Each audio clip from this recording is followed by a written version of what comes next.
কাদের আশকারায়, কাদের সহযোগিতায়, কাদের নিরাপত্তায় তারা ক্যাম্পাসে এসে ক্যাম্পাসের ওপেন প্লেসে পোস্টারিং করে যাচ্ছে, এটা আমাদের জানা খুবই প্রয়োজন।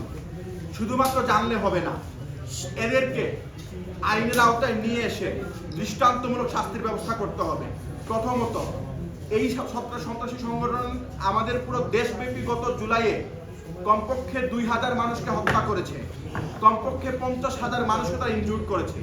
এই ঢাকা বিশ্ববিদ্যালয়ে 15 জুলাই 2024-এ তারা আমার ভাইদেরকে, আমার বোনদেরকে রক্তাক্ত করেছে।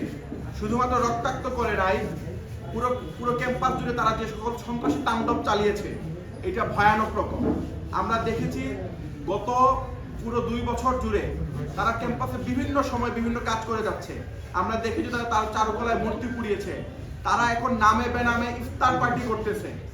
এতটুকু সাহস তারা পেয়েছে, তারা ক্যাম্পাসে এখন এসে পোস্টারিং পর্যন্ত করতেছে। হয়তোবা কিছুদিন পর ইতোমধ্যে আমাদের সবাইকে বিভিন্ন সময় বিভিন্ন ফোন টোন ধরে হত্যার হুমকি তো আছেই, হয়তোবা কিছুক্ষণ পরে আমাদেরকে ক্যাম্পাস ছাড়াও করতে পারে। আমরা বলে দিতে চাই এবং সুস্পষ্ট সতর্কতা জানিয়ে দিতে চাই, আপনারা যদি মনে করেন বিশ্ববিদ্যালয়ের প্রশাসন কিংবা সরকার খুনি লীগেরা ফিরে এসে আপনাদেরকে সেফ এক্সিট দিয়ে দিবে, তাহলে আপনারা একটা ভুলের মধ্যে আছেন। শুধুমাত্র আমরা এখানে ভিকটিম না, আপনারা যদি খুনি লীগ আবারও ফিরে আসে, আমাদেরকে যেভাবে তারা আবার সন্ত্রাসী কায়দায় আমাদেরকে আক্রমণ করবে, আপনারা ছাড় পাবেন না।